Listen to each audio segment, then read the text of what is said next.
Field Vision Sports presents The Matchup with Sasha Bushka. Kyler Murray kind of looks like a little kid running from his parents when he scrambles in the pocket. Scott Bushka.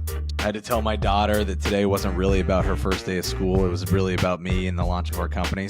And Cody Alexander. Randomly, no. As somebody who's been around football my entire life, I literally can say that I've never smelled smelling salts, nor have I ever seen anybody actually have smelling salts. I'm sure that they were used at some point. Like, share, and subscribe. Welcome into The Matchup by Field Vision Sports. Excited to be with you as always. We're coming to you on Wednesday, September 18th, sandwiched right between week 2 and week 3 of the NFL season.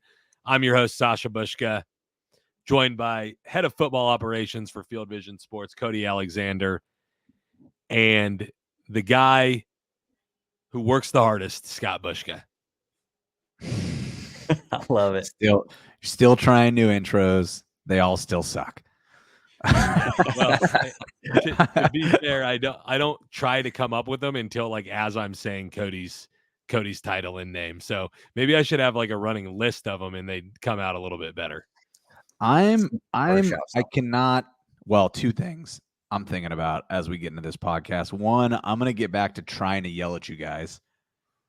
As the piece of advice said, it brings good energy for the podcast. And two, this week is literally inching by because we cannot put week 2 behind us fast enough and get on to week 3 where we're going to crush it. So that's what we're going to use this podcast as a transition for everyone to put that weird ass week 2 of the NFL behind us, get into week 3 where we have some primetime matchups. Prime time. I couldn't agree more. Excited to be heading into week 3. Honestly, as Field Vision goes, the week 1 in terms of our best bet recommendations, that was non-repeatable. And so it caught up with us a little bit. It was pure euphoria. Pure euphoria averages from us and our users. But we'll take 63% or 65% or wherever we're at on the season so far. 66, yeah. So we'll take that so far. And just a reminder to everyone out there, obviously, this is the Matchup by Field Vision Sports Pod, and we talk not all about how Field Vision does on bets and things like that, but also matchups, rankings, in-depth football analysis. Just a reminder that Field Vision as a whole, as a company, does all of those things too. Our app has player rankings with our proprietary Threat and Havoc rankings.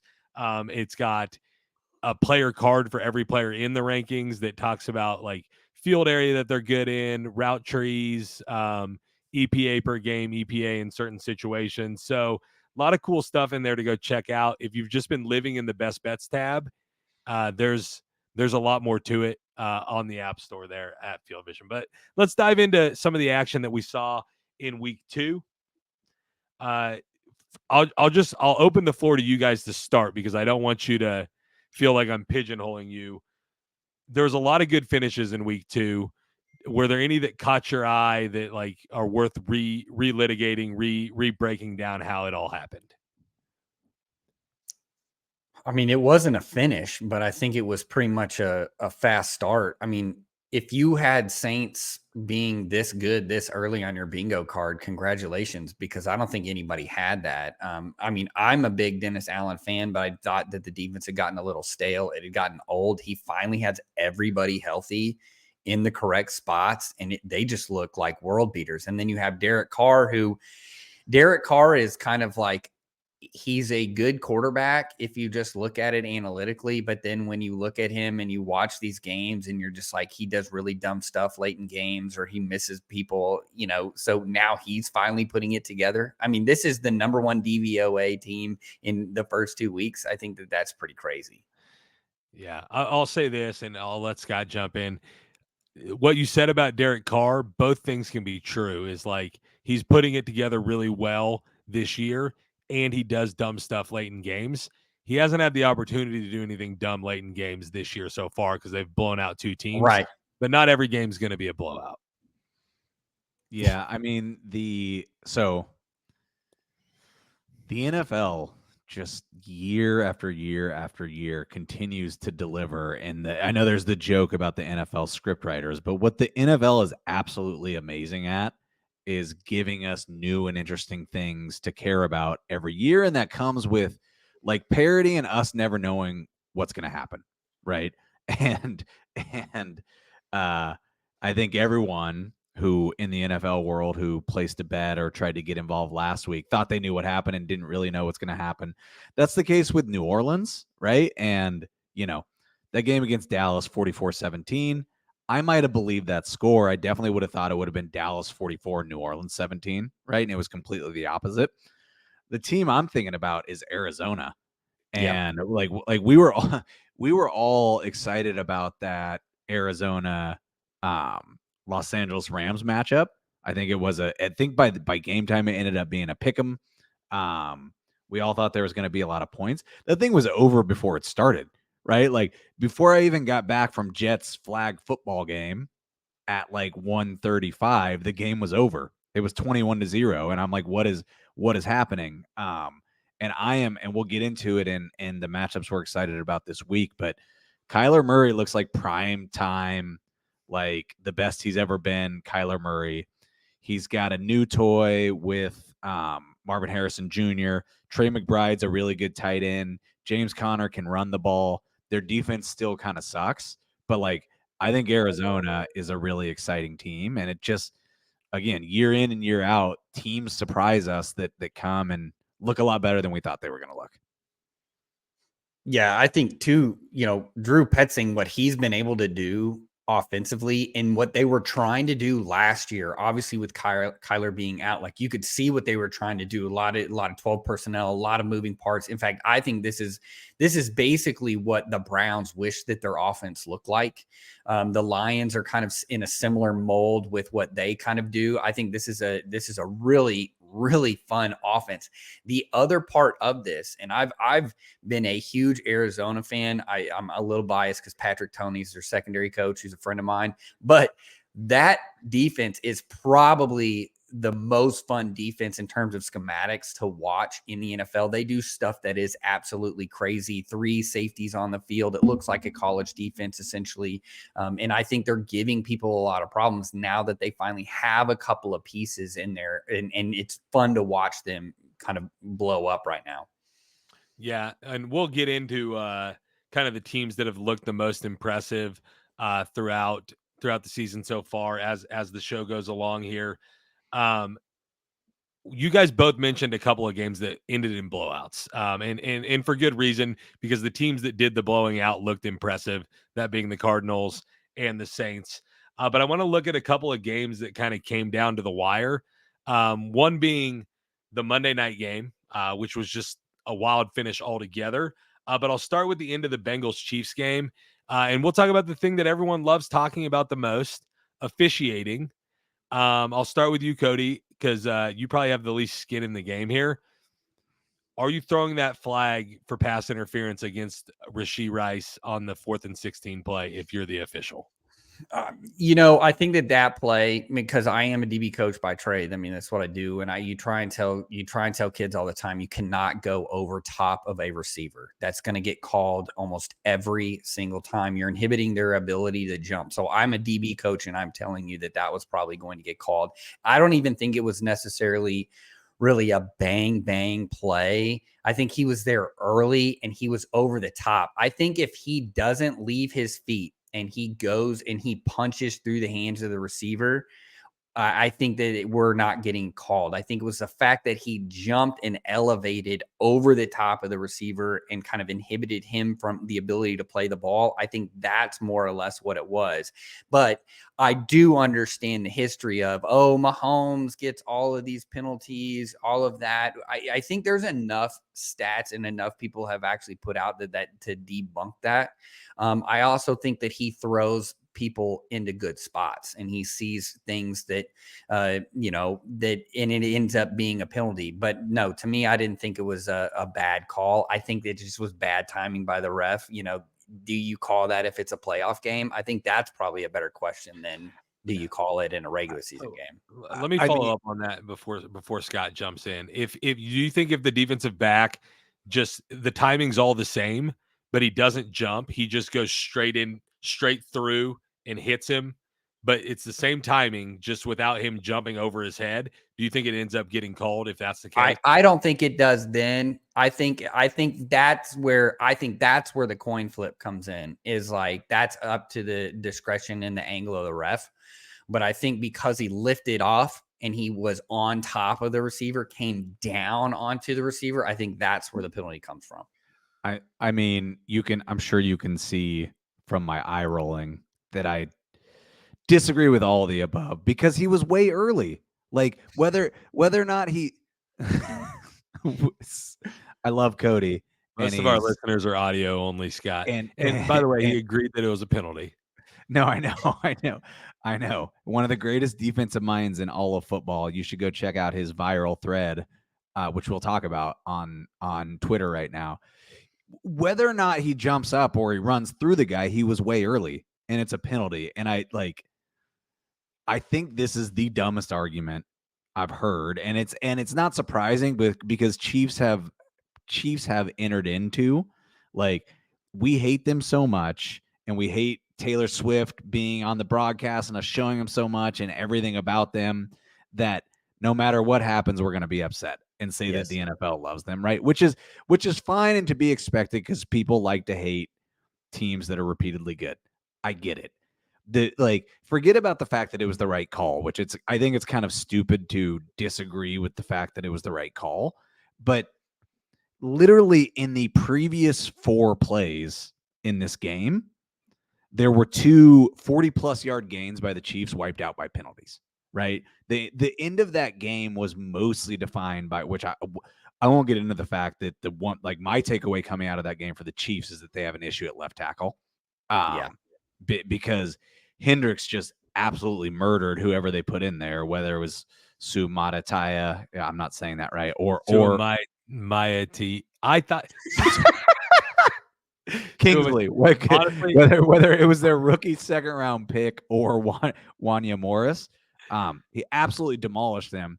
And there was a period in the 4th quarter where didn't matter what the Chiefs and Mahomes did on offense, it was getting called back by a holding penalty or a hands to the face. So, like, literally the play before this happened, the Chiefs had a 41-yard gain to Rashee Rice that was called back because of penalty. And then the next play, the penalty's on the Bengals, and people are pissed about it. So it's like, it's a completely irrational argument. It was a penalty, but whatever. To be clear, I had that name.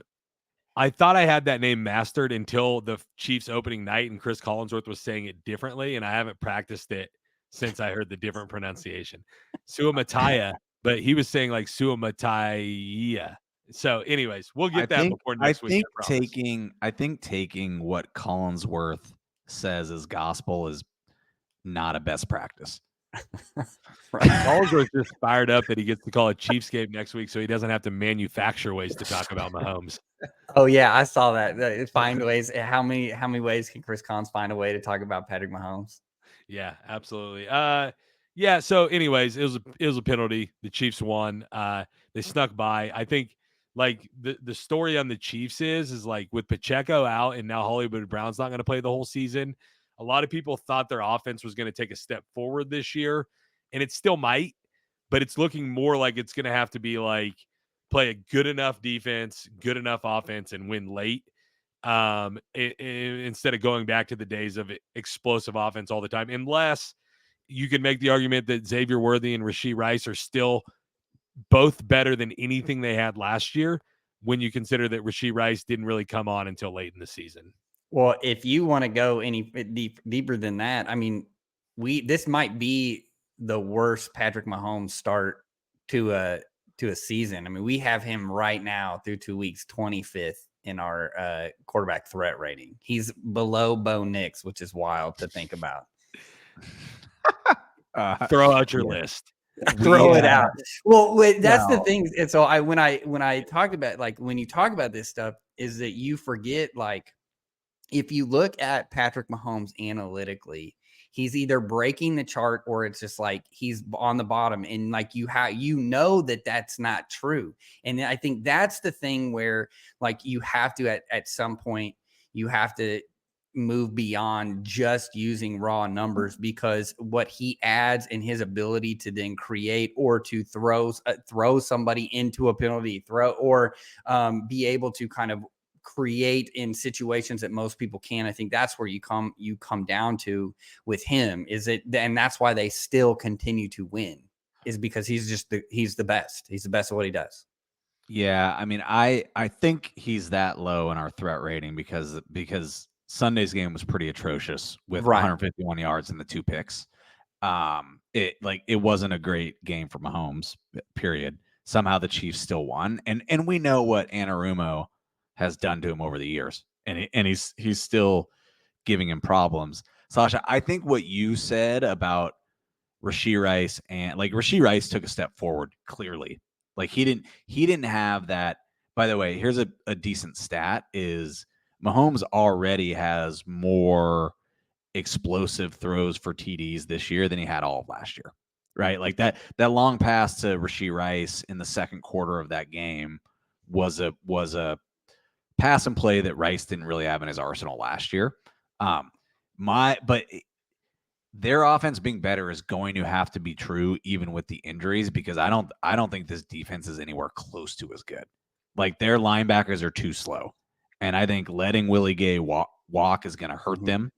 Everyone loves Leo Chanel, but he's slow. Bolton's slow. Tranquil's less slow, but I'm really worried about that linebacking core, and just to be honest with you, the defense in general. I mean, they're the Chiefs. They'll be fine, and you'll get to Spags being Spags in the playoffs. But yeah, anyways. McDuffie's looking like he can do what Snead did, but then who does what McDuffie did? 100%. I said that in the offseason. That was one of the things that we talked about. That was my biggest concern for the Chiefs going in, was you are taking McDuffie, putting him in a situation I think he's going to be successful. But then what does that do down the line to the rest of the unit? Because they didn't add anybody on defense. They lost, but they didn't add. Definitely some question marks for the defending Super Bowl champs, but they moved to 2-0. Don't want to spend the whole show on the Chiefs. Just real quick, other than the fact that it messed up our Eagles covering by 5.5 at the end of that Falcons Eagles game, how bad did Nick Sirianni mismanage the end of that game, in your view? Yeah, but this is consistent. I think that's kind of the thing that's consistent about him is, and we see this often now of just like mismanaging, understanding when to go for it, understanding when you need to take the field goal, when you need to score. Like to me, I think that's part of that whole process in there. And somebody was even asking, like, asked him about, well, if you're the head coach, like who has final say of play calling? Well, it's like, well, he's the offense coordinator. Yeah, but you're an offense coordinator too. Like you're an offense coach. Like who's got it? Well, I'm the head coach. It's just in the combative nature too. Like that's something that they're talented. But again, like how many times are we going to see the Eagles bite themselves, shoot themselves in the foot, down the stretch? Yeah, they have a different way of going about things. And when it pays off, you look like a genius. When it doesn't, you don't. But the thing that gets me is they totally went away from their personality to do something in a different way, like in a non-conventional way that's actually exactly the opposite of what they're built to do. You're 3rd and 3, you've got Saquon Barkley, and you've got the tush push. So you hand it to him. If he doesn't make it, you take 45 seconds off the clock and kick a field goal, and they have to go score a touchdown with a minute left. But even if he just makes 2 yards, you already have the lead. So you can go for it with the tush push on 4th and 1. And if you don't make it, you're still up 3 and they have to go the length of the field and you took all that time off the clock. If you do make it, then the game's over. You're kneeling down. I just don't think there's any world where you don't see what you can do running it and try to get the first down. And if you don't get the first down, try to get within tush push range. And like you just make it 2 down territory, which is what the Eagles always do. And then they decide to throw that swing pass and Saquon Barkley drops it. Well, and we're forgetting the field goal in the first half. I mean, to me, that was the most egregious one. Dude, it's 4th and 4. And you're throwing a deep pass, like, take the field goal right there. You always take points at the end of the half, to me. And when you don't do that, that's going to be that ends up coming back. And look at it. They lost by 1 point. There's that field goal. If they chip shot that field goal, the game's completely different. Yeah. Did you all listen? Did you all happen to listen to Sirianni's explanation of that decision after the game? I didn't catch it. Well, let me summarize it for you. Nothing that he said was either correct about the situation or even closely matched the decision making that they actually made in the game. It was like completely nonsensical.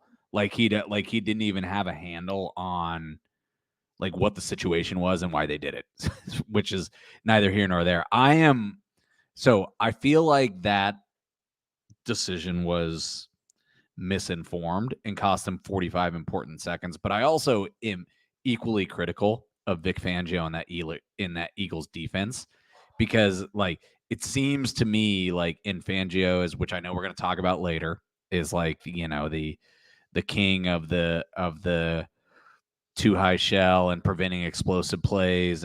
But it seemed to me like they went in prevent defense, didn't make any adjustments, and just let Cousins really easily pick them off for like 40 yards at a time. Like it was insane how easily they went down the field. So to me, Fangio is as culpable of Sirianni as to like how the Eagles let this game slip away.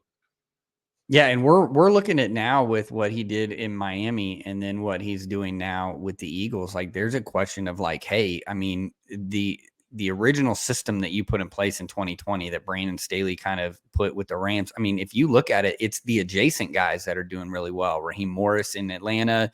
I think what you look at some of those other, like Evero. I know the Panthers are having a terrible season. That's not really on Evero, but Evero had like a top. I mean, they were a top half defense last year with nobody. And so you look at some of these other guys that are doing it, and then the Mike McDonald and the new Raven system that we kind of have that's kind of using some of that stuff. Like you got to kind of ask, like, okay, have you done an update? Because like right now he's running a bunch of cover zero. He's blitzing more than he ever done, and it looks like more like panic mode than necessarily the nuanced defense that we're used to seeing. Yeah, it's an interesting question, and I agree with you, Scott, that like he takes some blame. Saquon has to take blame for dropping the ball. Like no matter what the play call is, if he catches it, you're winning the game there. So a lot of blame to go around when you have the ball with less than 2 minutes to go, up 5 yards from the opponent's goal line, and you end up losing the game. But the Falcons get the win, and I think that conversation we were just having is a good transition into like a more overarching conversation that's been going on within the league. And Cody had basically a viral tweet go out, and it basically the conversation that's going on is why are passing numbers so down? Why are rushing numbers so up? Why are offenses having trouble moving the ball and scoring's down? And people talk about the too high shell. But I'll just let Cody wax poetic for a little bit about like defensive philosophy in general and why some of those things are happening across the league. Yeah, and really the whole thing started was that, we're seeing a lot of these pundits start panicking about, okay, numbers are really down, passing looks down. Oh, these quarterbacks are playing really bad. Like what's going on with, my NFL? And really since 2017, you could argue is when it started because the Eagles won a Super Bowl basically running RPOs, and a college offense is essentially what that looks like. 2018 has always been the year that I said broke football. The spread won, like we're not going back. Then you have this kind of adjustment period in 19 and 20. And then you have the Fangio system, which is what Scott, you alluded to, that really came and was like, look, we're going to play everything from too high, and we're not going to let anybody do that. And so what I think people see the too high and they think, oh, cover two, that it must just be cover two. This must just be what they're doing. It's really more nuanced than that. One of the biggest things that we're seeing is a shift from man coverage, which has always been a dominant coverage in the NFL, to zone. It's not that we're necessarily running more split field defenses in the NFL. In fact, we've come, like I've actually been tracking. This is something that I'm really interested in. I've been tracking this the last 5 years. We actually come to about an equilibrium of where we're about 55% closed post, meaning that there is a safety in the middle of the field, and then we're about 45% middle of the field. And that's kind of held consistent the past couple of years. What's really changed is that we're moving away from man coverage in the NFL. Like the cover one rates 5 years ago were at like over 30%. So teams were on every third play were essentially running man coverage. What we're seeing now is that number's even lower than 20%. That's a huge deviation from the norm. And what that does is it basically caps out these explosive plays, is that we're not allowing you to feed that engine. Imagine an offense, like a power car, right? You inject NOS into that engine, that thing's going to go flying, right? That's going to make that thing go fast. Well, what they're basically doing is putting a restrictor plate on it, and they're putting a governor on it by playing these zones. Well, what do you do when you start playing everything from a too high shell? You're disguising coverages. So quarterback efficiency has actually gone down. And you're doing that because more teams are disguising their coverages. What you see prior to the snap is not what you get. I think that's part of the problem in Dallas. It was one of my big issues in Dallas was Zimmer does a bunch of different coverages, but he does no disguise. And in fact, he's bottom of the barrel in coverage disguise. So now all these quarterbacks are feasting. I mean, think about it. You've been playing on, let's say it's a video game. You've been playing on all Madden this whole time, and then you go and play your kid who's like, your 6-year-old who's playing on rookie. You're gonna go score a bunch of points, and that's essentially what quarterbacks are doing against Dallas. It's like, okay, I know what's coming. So the other part of that is when you have this too high shell and you have a light box, meaning that the numbers are there, you're going to run the ball. And so what we're seeing yards passing go down. It went in 2020, that was 267 yards per game through the first 2 weeks. It's now 216. We're seeing rushing that in 2021 was at 112 a game, is now at 131. So it's twofold. The game is shortening because we're seeing people run the ball more. We're seeing less big time throws because defenses are capping people out.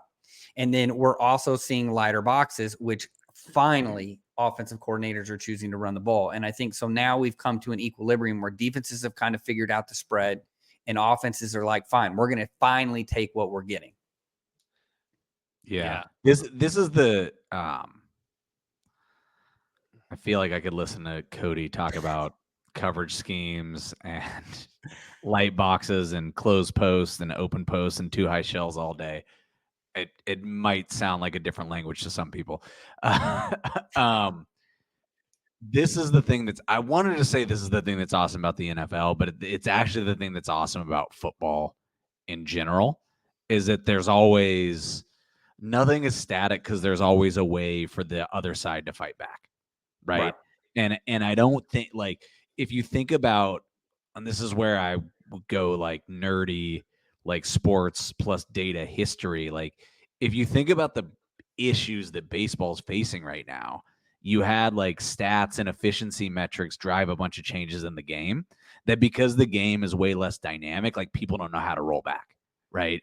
And so now it's just like lift and shift, like, it's not efficient to steal bases or do risky plays on the base path. And so the game is just inherently and ever more boring than it used to be.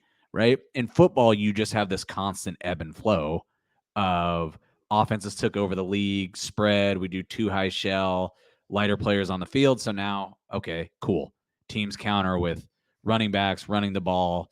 I do think it's really, like, in its most basic sense, you take away often like explosive plays, you have to make teams have 17 to 20 play drives instead of 5 play drives, which just means you have to be right more consistently. Exactly. More of the time, or not right. Like you just have to execute. Right. And so the Chiefs got in this scenario, and quite frankly, like both of the last 2 Super Bowls they won, where their offense was not explosive at all, but they could execute a 17 play drive better than anyone else. Right. But if you don't have Mahomes and you don't have Andy Reid and you don't have Travis Kelce, the likelihood that you're going to make a mistake somewhere in those 17 plays is higher than if we're going to make you have 5 plays. It's super interesting. I'll be curious to see like how offenses and quarterbacks and offensive coordinators fight back like as we go throughout the season. Yeah. I'm glad you brought up the baseball thing though, because like the analytics in baseball made the game less exciting. And so what has baseball done now in the last couple of years? They went in and made some rule changes to open up the game. You're seeing a lot more stolen bases with the pitch clock. The game's faster, all that stuff. We won't litigate the whole baseball thing all the way, but the NFL historically, yeah, there's ebbs and flows automatically between defense and offense, but they have historically implemented rule changes to help offenses because to the average fan, that's more exciting. And I think the offenses have already like kind of said what their retaliation to this is, and that's we're going to run the ball, we're going to make it a shorter game, and we're going to win on a possession by possession basis. And I just wonder at what point that like the league tries to come up, because they've always made rule changes that favor the offense, and that's where all this started. And then now the defenses like have figured it all out. At what point do we see some new rules next season that make it easier to play offensive football, or have we already gone as far as we can in terms of helping the offenses? I mean, I don't think. Sorry, Cody. I'll just No, go I don't think you can go any further. I'm just say that. I don't think you go any further. Okay. Well, I was just going to say the reality is they made 2 major rule changes in the offseason. Both of them favor the offense. You had the hip drop tackle rule, which makes it harder to tackle people. They're not calling yet, but I don't think we've seen one call in that. The tackle on Joe Mixon on Sunday night was 100% like the definition of a hip drop tackle. And that like we haven't talked about this a lot yet, but the kickoff rule, while not exciting, has increased starting field position by about 5 yards from the 25 to the 30, which means offenses have less far to go to score, but it also means that both rushers and passers in theory have 5 less yards that they can get on a drive to drive basis. So anyways, the rules that they made in the offseason both still favor the offense. They don't seem to have helped this problem, but Sasha, I do think it's an interesting question to think of. Like, Goodell and the crew are thinking about how to solve for this issue because we want to see more explosive plays and points because those are the exciting things. Yeah, 100%. And like if the offensive solution is what it has been so far, I just think, but to Cody's point, they've already done a lot. There's not much a defensive player can do outside the structure, but there's other types of rule changes they could do with formations or like how they allow motion, things like that. You just never know what they're going to come up with in the rule book there in the NFL. And to be fair, like that's been one thing that's helped keep the NFL like catapult the NFL is that they're not like stuck in tradition. They like if they see a problem, they fix it. I'm not saying this is a problem, but in the league offices, they might think it is at some point if viewership goes down, which clearly it hasn't to this point. Cody, if you were a betting man, the trend we've seen through 2 games, do you see that continuing to be a trend and actually maybe like the rushing yardage per game gets higher? Or do you see it, or do you think this is like a moment in time people will adjust to and you see it going the opposite way for the remaining 16 weeks of the season? I think what we're seeing now is we have gotten to the point, and I actually wrote a book on this in 2018 called Hybrids, Making a Modern Defense. I went through the entire, from the 1970s, Bill Arnsparger and the Killer Bees and the 53 defense, all the way through to the 3 high stuff that you started seeing from Iowa State. So we have seen this iteration before. This really reminds me of like what we got in the 80s, where offensive line play had gotten kind of stale. You get Lawrence Taylor and these edge rushers start coming in and no one knew how to handle it. So this is Joe Gibbs inventing the H-back position, which is more 12 personnel. So now what are we seeing now? We're seeing more 12 personnel. One, I can chip defensive ends and I can kind of give my tackles a little bit of a breather. But the thing that we have now is that football's evolved into a space sport. Like we're not going back. The spread is one. Like people understand passing is still more efficient than running. People are just running because the efficiency numbers are there on early downs. Now instead of a 5-yard gain, I'm getting 6, 7, 8 on a clip. defenses have learned, hey, that's okay, because when you get into the red zone, if we buckle up and we compress the field a little bit more, teams are having trouble scoring in the red zone. So what we're seeing right now, especially, is on the offensive side of the ball, who's smart, who understands space, who understands how to motion, who understands how to create matchups, who understands how to create these explosive plays. I mean, we're looking at a Patriots team with Jacoby Brissett. He has 0 big-time throws. 0 big-time throws. We can look at even like we were talking about before we came on here, Aaron Rodgers. Aaron Rodgers still has almost like probably a 7%, 8% big-time throw rate. So even though they're running the ball and they're doing some things, they don't use motion, that's an Aaron Rodgers problem, but they are trying to push the ball down the field. I think that's where, like, Kyle Shanahan, why do we see all the Shanahans in there? Gary Kubiak's son with the Saints. Guys, this is all Mike Shanahan stuff. Like, trees really matter in the NFL. So, to me, looking through, I think teams are going to start figuring some things out. What are the offenses that are going? What are they doing? They're motioning. They're using multiple formations. They're using multiple packages. They're trying to adjust. I think what the Ravens were trying to do last year defensively, go look at it. They all went and got 3 starting safeties. Why did they do that? Because we know we're going to get 12 personnel. We know we're going to get 20 personnel, and we can still play with a coverage defender, and we can still protect ourselves, even though we know we're going to get the run. So I think that the adjustments to, like, playing the wide 9 stuff, like Robert Saleh, like, hey, it's the 49ers. They're going to run the ball. Like, do you have something else? Even he was trying. It didn't work, but even he was trying to get in some odd spacing and some things like that. So I'm interested. I don't think we'll finally know what's going to happen, but this really reminds me of that year, like Mahomes in 2021. Everybody just played cover 2 against him, and he had to check everything down. It was just pissing him off. I think we're kind of going to get to that where teams are like, I don't want to run the ball. How can we find ways to pass? They're just going to have to get creative. Yeah. And I hate to say that, and I know, Sasha, we need to move on, but I hate to say this. People won't want to hear it, but I go back to, like, if that's the case, it's like, it's only going to give the Chiefs a leg up because they've learned how to deal with this faster than everyone else. They got it earlier. And so because they got it earlier, this is also why we're seeing all these escort screens coming from the Shanahan system. And all an escort screen is that you send somebody out with the flare, so that way they have a blocker. So if you're going to play zone and we're going to drain you out, and then we're just going to flick it out, and he has a lead blocker. So it's just an extension of the run game.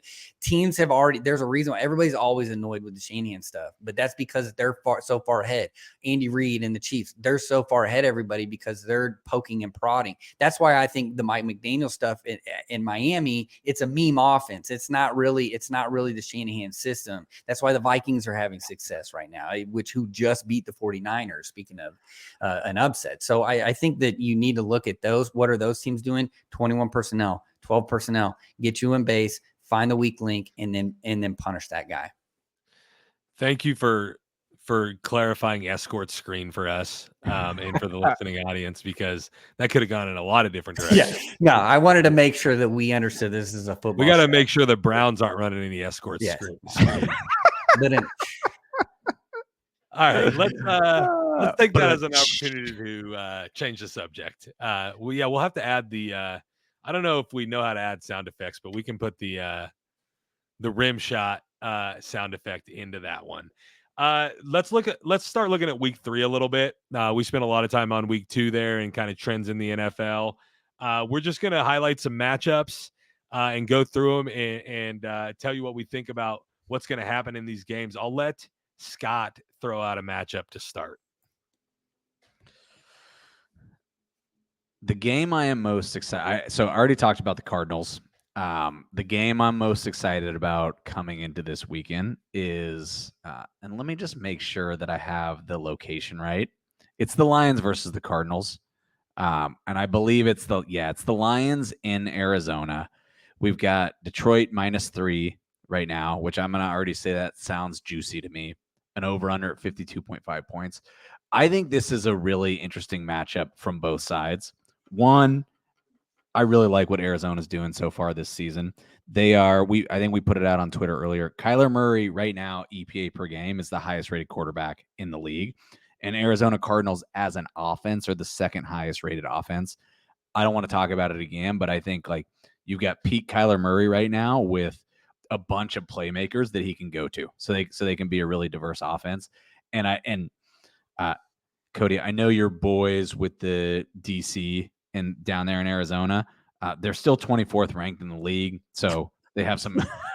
No, they don't have any talent outside of their two safeties. Like outside, they probably have the best safety duo in the NFL. Like outside of that, it's just it's smoke and mirrors, man. We're just trying to limit what you can do. Yeah, no, they don't have. I think they know that as well. They did get some guys that add a little bit of juice in the pass rush, so their pass rush is better. But yeah, this is 100% the epitome of a bend don't break defense. Yeah, so they have some work to do on defense, but I do think the Cardinals are a rising team that me and a lot of other people are excited about. On the flip side, the Lions probably should be 0-2. And I think everyone had the Lions as a top 3 to 5 team in the NFL coming into the season. A lot of that was based hung on the backs of their offense, everyone returning. You expect Jameson Williams to take a leap, which he actually has. Ben Johnson's back. And the reality is that offense hasn't been very good. And Jared Goff is right now. So we talked about Kyler Murray leading the league in EPA per game. Jared Goff is 31st. He's got 3 picks. They haven't been able to finish in the red zone. Really oddly, Jameson Williams seems to have taken a leap, but their offense has regressed. So I'm really curious to see what Detroit does against not a very good defense in Arizona, but an offense that we would expect to exploit that Detroit secondary. So I just think that's a really interesting matchup, one where the Cardinals are going to feel really good coming off last week's win against Los Angeles. And the Lions, to be honest with you, really need a good performance because they, like I said, they probably should be 0-2 to this point. Yeah, it's the Lions. They can't just rest on the laurels of last season's success. They still have to continue to prove that they're not going to go back to being the same old Lions. And I think everybody just kind of assumed that they'd automatically be as good as they were last year, but there's still some question marks. And also Jared Goff had the best season of his career last year. And sometimes these sorts of things tend to regress to the mean. So we'll just have to keep an eye on that situation. Cody, what game are you looking at going into week 3? I'm looking for the Texans and the Vikings. I think it's going to be just an awesome matchup. These are two offenses that are super efficient. They want to run the ball. We have two of the best. This might be one of the marquee receiver matchups of the year. I mean, you got Nico Collins, who has just absolutely exploded. He's our number 1 receiver threat rating. And you have then CJ Stroud with who is just cool, calm, and collected. He looks like a pro right now. On the other side, Darnold, again, people want to call. This is the reason why Brock Purdy is so nobody can figure out if he's good or not, is because then you have guys like Sam Darnold that comes into the system and is like, oh, wow, look, Sam Darnold, this is why he was a first-round draft pick. Obviously, he's throwing to Justin Jefferson, who, by the way, man, zone, double, single, it does not matter. He's going to get 100 yards receiving. Him and Tyreek Hill are like automatic when they're healthy. I am just really interested. Now, on the flip side, Flores finally has the personnel that he wants. Last year, he was essentially just running a meme defense, trying to blitz everybody, running a bunch of hot coverages, meaning that it's just blitz coverage and you're just kind of playing vision and hoping you get to the quarterback. This year, he actually has a plan. They are running the most quarters in the NFL right now. What does that mean? That means that they are basically they're capping these receivers. They're letting the pressures cook and then not letting anything behind them. Flip the side, you have one of the more talented young defenses in the Texans. I mean, that secondary is loaded. Kwame Lassiter looks like a hit. Jalen Petrie, Sick'em Bears, has always been good. He's now finally down there at the nickel spot. And then Derek Stingley, who we've all been waiting for him to ascend to be one of the top corners. I mean, he was essentially crowned that. He went ahead of Sauce. So this, to me, if there is a marquee matchup, this should have been a primetime game. It's not, but this is the game that I'm going to watch just because offense and defense, this is what you want to watch. Can I just say that Cody is on absolute fire today? We got meme offenses, we got meme defenses, we got escort screens, We got Sick'em Bears. He's like, I don't know what they serve for breakfast in the Alexander household, but Cody is fired up. Yeah, beyond all belief. I agree 100%. Yeah, Cody, I'm super curious of this matchup as well, particularly what Flores is going to do with the Texans offense. And I think the mask a little bit in the 2-0 start and the the Texans 2-0 start is they played two not very good teams in the Colts and the Bears. Nico Collins is a absolute beast. I'm also so week one, never put any money or place a bet that has to do with Daniel Jones doing something good. Week two, big learning. Maybe don't take any Nico Collins unders. Yeah. Yeah.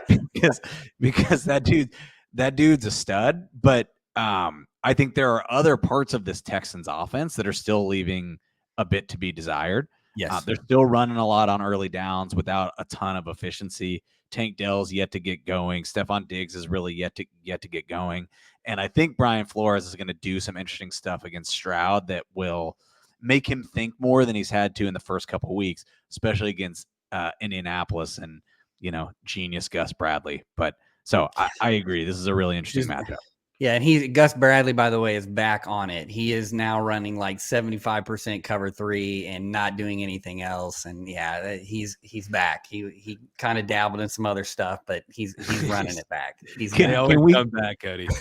Can we get your very brief thoughts on Gus Bradley's lack of adjustments with Malik Willis, who basically throws the ball as well as Sasha does? Yeah, again, he is notorious. He's going to sit in a 4-3. He is going to run cover 3. He might send a 6-man pressure with zero coverage behind it. That is about as much as you get. Now, he was running some quarters last year. People were thinking maybe this was going to be something, but no, he's not. He's back on it. He is running 4-3 cover 3. That's the problem. His argument is always keep it simple and the players play fast, which works, but it also gets old fast and you play in the NFL, which people figure this thing out, and cover 3 has been figured out now for a generation. Well, yeah, you got to get players who can play fast without you keeping it simple. Well, right. They didn't go out and get any new corners. They have two. They had both of them were rookies last year. They don't name anybody in their secondary other than the slot, Kenny Moore, who is good, but he's a slot. So, you got DeForest Buckner, who's great. I thought Latu would add to it, but it's tough. Yeah. And Buckner just went on IR yesterday. Right. So now they don't have any pass rush. See, that's the thing. Like the Browns, why were the Browns able to play cover 1 so much last year and run a 4-man front? Well, go look at their front talent. I mean, come on. That Myles Garrett, Jadeveon Clowney was killing everybody, all that stuff last year. That's where it was. 49ers, same thing. Look what the 49ers are doing now. This is the first time Kyle Shanahan has only had 1 first-round draft pick in the front. They're struggling. Go look at what happens with the Jets. They don't have the one piece that they thought they were going to have. And now look at that offense. So when you play static like that, you have to be dynamic up front. The front dictates the coverage in terms of dynamic. If you have that, then you can play static coverage. They just don't have that.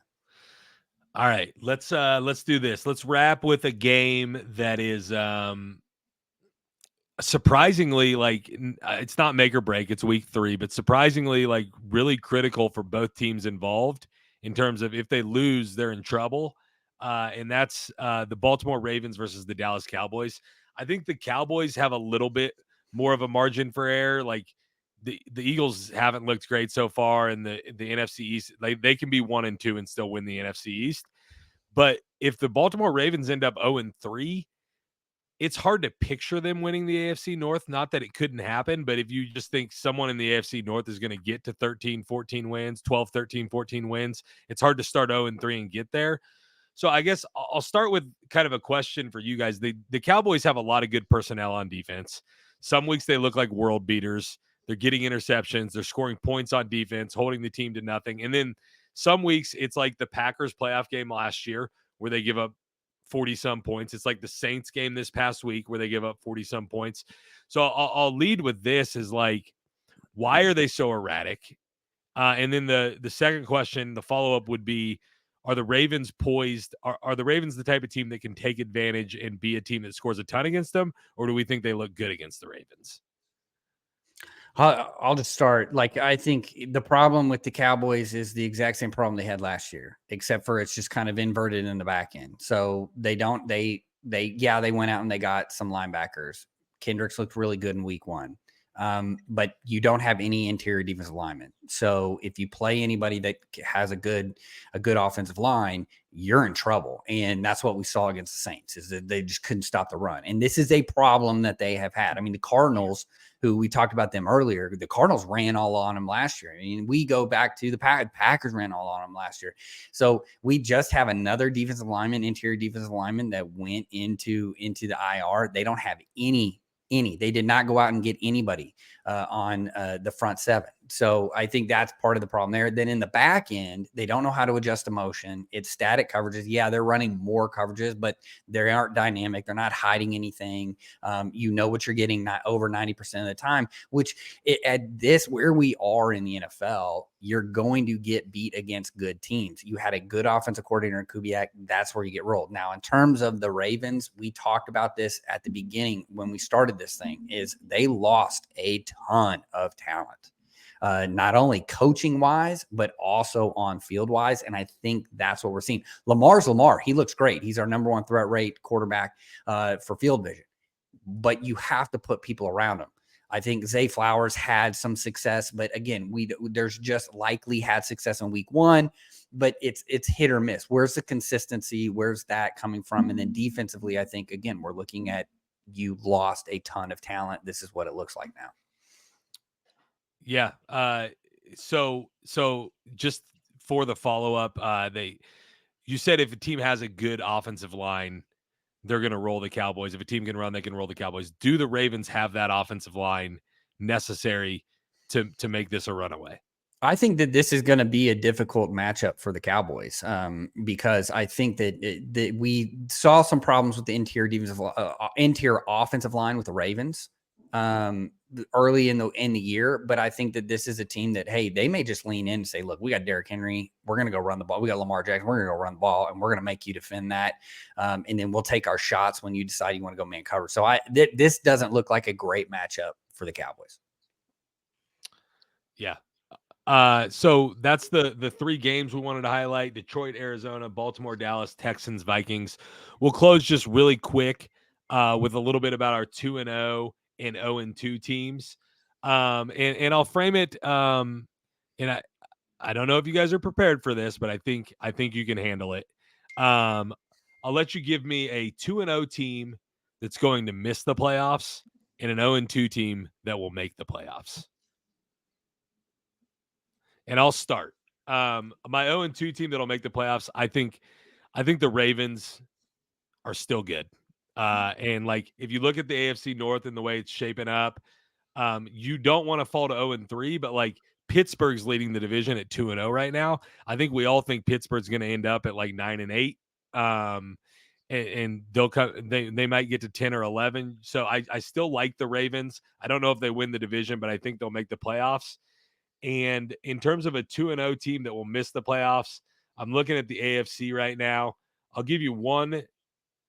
Actually, I can give you, I'll give you one from each conference. In the AFC, the Chargers still have a lot of work to do. I'm not saying they can't make the playoffs, but if I'm picking one of those 2-0 teams, you're looking at like the Chiefs, the Bills, the Texans. They're all probably going to the playoffs. The Steelers are more borderline, so I'd say Chargers or Steelers.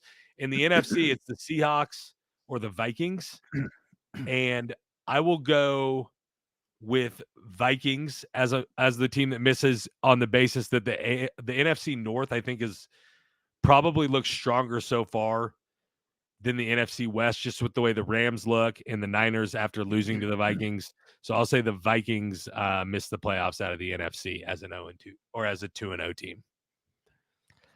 I agree with a lot of what you said. For the 0-2 team, I think is going to make the playoffs. I'll stay in the same division as you, but I'm going to go Bengals. I just I trust the Bengals to right the ship. Not that I don't trust the Ravens, but the Ravens' loss to the Raiders is concerning to me. If I'm just being fully transparent, and it feels like they may be. This is a less technical point of view, but it feels like they might be in a little bit of a, almost as if they made the Super Bowl hangover in how good they were last year in that devastating loss to the Chiefs in the AFC Championship game.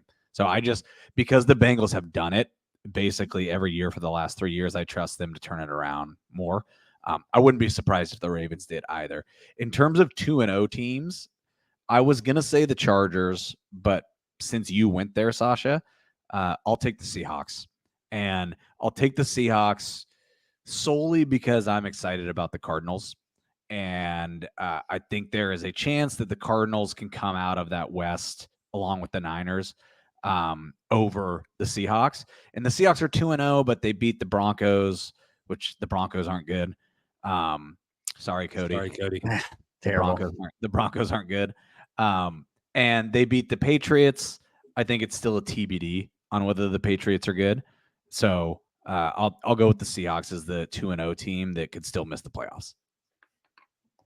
Okay, so I think the 2-0 team that's going to miss the playoffs, I think, is the Steelers. I think we all highlighted Baltimore, Bengals. I mean, the Browns are 1-1. I just think at some point that they're going to turn into a pumpkin. Look, he's still going to get probably 9 wins out of that team, but I just think that that's not going to be able to make it in AFC. When you look at some of these other 2-0 teams from these other leagues, I think they're the one that sticks out to me. That's kind of like, hey, this is the team I think is going to miss. In terms of 0-2 teams that I think will be able to turn it around, I think it's going to be the Jaguars. I think the Jaguars lose to the Dolphins in week 1. They lose to the Browns, who, again, offensive. I think the offense is going to get going. I'm a big believer in Shane Nielsen and the defense in the Jaguars. I think that's a team, especially in that division, that you look, are they going to catch the Texans? No, but I think that they can handle the Colts. They can handle the Titans, and then squeak into the playoffs. So I have the Jaguars as the 0-2, and I have the Steelers as the 2-0. I like it. Neither of you said the Carolina Panthers. Kind of disappointing. No. Shout out Bryce Young to the bench. Andy Dalton starting for the Panthers. Little tidbit piece of news for you if you hadn't heard it yet in the NFL. You guys got any last words before I take us out of here? Fired up to get to week 3. Let's put week 2 behind us. Yeah. Get to week 3. Week 3 on the way. Thursday night football coming right up. That's going to do it for the matchup by Field Vision Sports. Follow us on Twitter at Field Vision MI, on Instagram at Field Vision Sports. Check out the website, fieldvisionsports.com. Download the app. Lots of free content in there that's good. Good articles, good stuff to read.